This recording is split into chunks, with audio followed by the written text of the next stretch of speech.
Hello and welcome to Honeybees and Orchids. Thanks for joining in. I haven't watered my orchids in more than a week. I will explain why and we'll have a look around the orchids if anything bad happened to the orchids.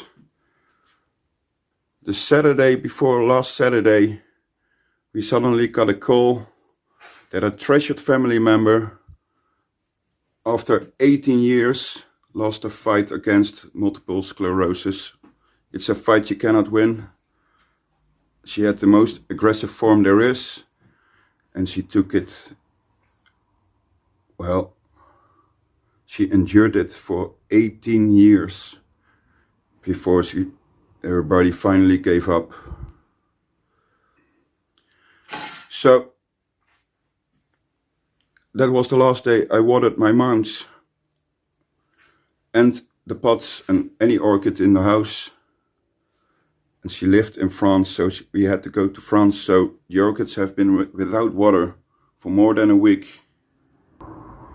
What I did was, all the lights went out. That's not, well, to make it a sequence of dull days. And, well, I was surprised about the result. The pots were watered, so they had enough for at least a week. So, but the Phalaenopsis new growth is coming on great.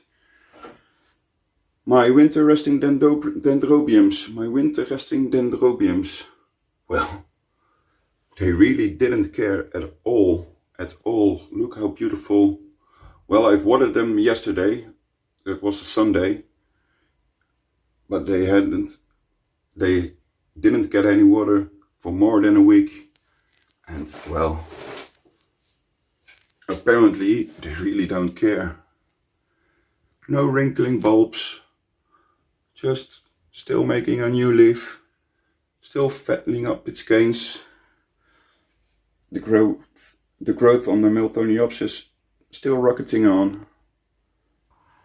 The orchids that are in front of the window, well, I placed them higher to get them out of the light, and I turned them around with their backs to the light, just to, yeah, well, make it a dull day for them. And, well, this, my Prestigia black comet thingy, it just got a little bit of wrinkles on the pseudobulb. This dendrobium, bit of wrinkling on the canes, not much. My cattleyas, well, they didn't care at all. They really didn't care at all. Nothing changed. Still feeling quite nice.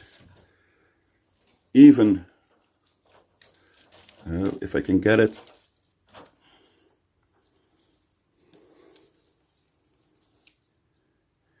it even started a new growth there.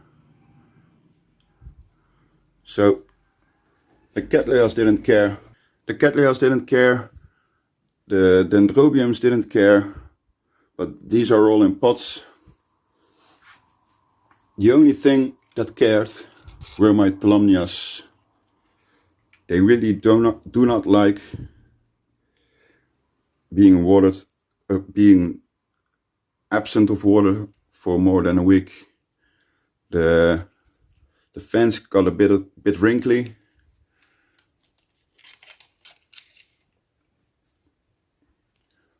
Well, my Phalaenopsis didn't care. First time 3 blooms are open, by the way. My Orangus hybrid and my 2 species, they didn't care. The Mr. City, it kept growing its leaf. The Somalensis starting a new leaf. My Sophronitis brevipedunculata, well, her new growths are still rocketing on or maturing, so it didn't care. And again, the only one that did care a bit was one of the tolumnias. The leaves got a bit wrinkly, but they will plump up again, still having nice root tips, just as my Mr. City. And in the meanwhile, after 3 years, my Bretonia Coleoptocyon, that's better light, oh well, then the colors are more true, opened its buds, and started to bloom. Without any fuss, didn't care. My Masdevallia was a bit on the dry side, but it's still not going down because of a week no water. Well, the leaves on the hibiki were already going, but the new growths are still growing on. It didn't care. My Arangus Hildebrandt, her new growths are still rocketing on, as is a root with a still growing root tip. It really didn't care. And look at this, my dendrobium harvianum. It's got a bit wrinkly on the canes, but still growing root tips, as you can see there. It's rocketing on with more leaves I have ever had on a new growth, and a bigger new growth than it grew in all those years for me. So it didn't mind, it's still rocketing on. So apparently lots of orchids are quite capable of enduring drought, especially when you got drought tolerant orchids like cattleyas, brassavola, sophronites. Apparently the Arangus can take it too, but these got a drier, well, let me say it this way, the orchids that are used to be drier in winter, those were the ones that least cared about not getting any water.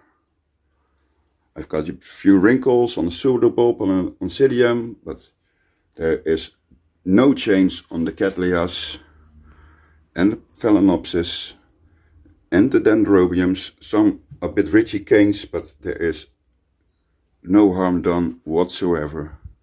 So I was suspecting a little bit some of them would be really tatty and dried out, but they took it like champs, and I think that's great.